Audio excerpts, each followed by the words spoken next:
মানে আপনার চোখে পানিটা কেন?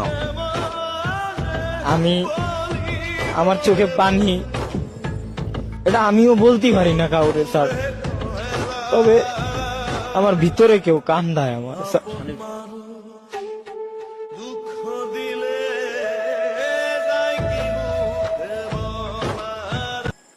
একটাবার মুখে বলেই দেখতা, মাথা নিচু করে তোমার জীবন থেকে চলে যেতাম। এতটা ভালোবাসার পর বুকে লাথি মেরে তাড়িয়ে দেওয়ার কি প্রয়োজন ছিল?